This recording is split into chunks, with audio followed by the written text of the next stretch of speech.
Okay, happy Monday everybody. Let's begin today's video with our ongoing coverage of the slow-moving housing crisis. China's two largest state-owned distressed debt funds, China Huarong Asset Co Limited and China Cinda CINDA Asset Management Co Limited, have both reported declines in first-year earnings as the deepening property crisis bites.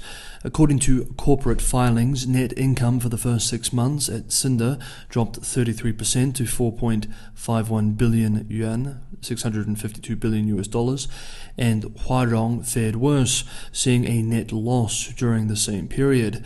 After months of postponing its declosures, China Great Wall Asset Management, another one of the big four distressed debt funds, last week declared that it saw over $1 billion of losses last year.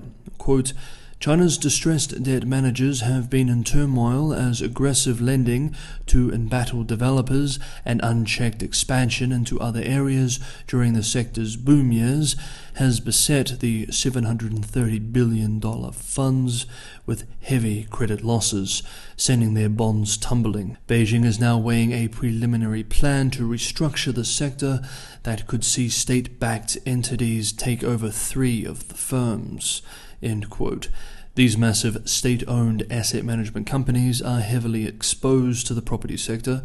While property development represents 25 to 30% of GDP, national GDP, property accounts for more than 44% and 46% of acquisition and restructuring businesses at China Cinda Asset Management and Huarong respectively. Quote, Chinese authorities in the past year have ordered the AMCs to scale back non-core businesses and shed assets from securities to insurance to reduce risks. More recently, they were pegged as potential white knights to the crumbling real estate sector, only to be found knee-deep in the troubles themselves. End quote. Meanwhile, there is also increased attention on the flow-on effects of the housing crisis on China's steel industry. According to the China Iron and Steel Association, about 95% of China's steel output is consumed domestically, meaning any demand shocks will almost entirely be felt at home, though inputs like iron ore are mostly imported. China's property sector accounts for over 1/3 of Chinese steel consumption. The collapse in sales and new starts for properties this year has hit the industry hard, even with increased local government-directed investment into infrastructure absorbing some of the pain. The other disruptions in the economy this year hasn't helped the situation either. According to industry information portal MySteel, less than 20% of China's approximately 500 steel mills are currently running at a profit. As late as March this year, this was over 80%, so the crash, decline, collapse, whatever you want to call it, has been quite sudden for the large industry. Steel inventories have also jumped 50% since the start of this year, according to the China Iron and Steel Association, and upstream industries are hurting from this demand shock too.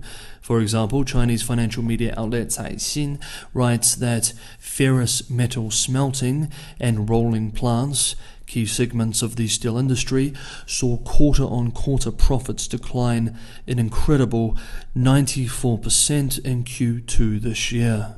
Quote, the extent of the crisis was made clear in late July when the world's largest producer, China Baowu Steel Group Co Limited, shocked the market by issuing a warning at an internal meeting over the great challenges presented by tumbling sales, falling prices, and declining profitability. End quote.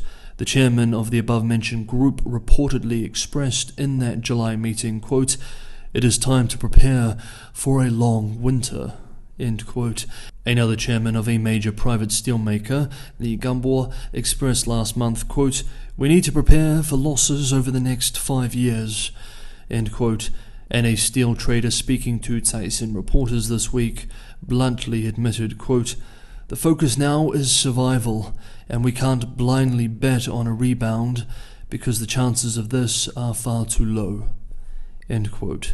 Okay, next up, for almost a year now, we have been following the most assertive recalibration in defense policy from Japan in decades. Moves in response to growing concern in Tokyo for China generally and the Taiwan Strait situation specifically. Last week, Tokyo announced that it would develop and mass-produce high-velocity ballistic missiles to, quote, meet Chinese and Russian threats, end quote, a move which, analysts say, was directly influenced by Russia's invasion of Ukraine and People's Liberation Army drills after Pelosi's August visit to Taiwan. We remember that during these drills, 5 PLA missiles were reported to have landed in the sea inside Japan's claimed exclusive economic zone. The Japanese Defense Ministry requested a record $40.4 billion for military spending next year, a 1.1% increase in annual spending, and would cover the purchase or production of more than 100 items.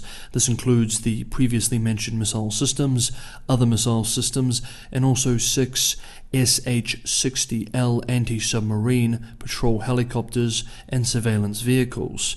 Under Japan's constitution, the country has capped defense spending at 1% of its GDP, though there are some politicians calling for this to change. Some analysts argue that we will likely see more Japanese troops stationed nearer to Taiwan, for example on the islands of Yonaguni and Miyako, in the near future.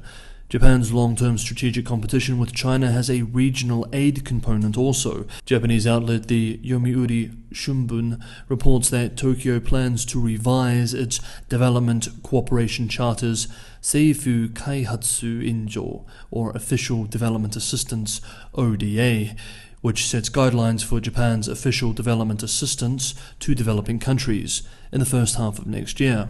Quote, the government intends to make strategic use of ODA by specifying its stance to seek a free and open Indo-Pacific and strengthen economic security with an eye on China, which is trying to expand its influence over developing countries through massive loans.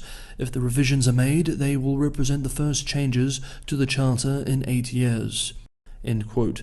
The Japanese outlet argues that, quote, Beijing's method of putting partner countries in massive debt through loans that exceed their repayment capacity has become a problem, end quote, and that in the wake of such events the Japanese government, quote, intends to differentiate itself from China through highly transparent financing, end quote.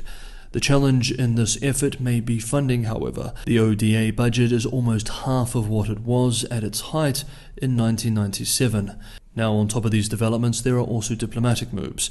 We remember 2 weeks ago, a delegation of Japanese lawmakers arrived in Taiwan, and during a meeting with Taiwan, echoed the observations of the late Shinzo Abe that a mainland attack on the island would, quote, represent a national security crisis for Japan and an emergency for the US-Japan alliance, end quote.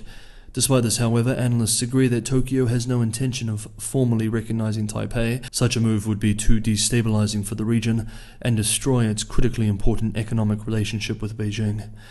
In that case, then, what is Japan's calculus?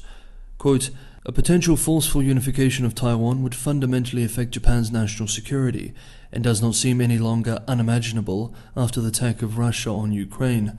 The strategy Japan pursues is to do as much as necessary militarily to secure the US commitment in the region without unnecessarily escalating the conflict with China.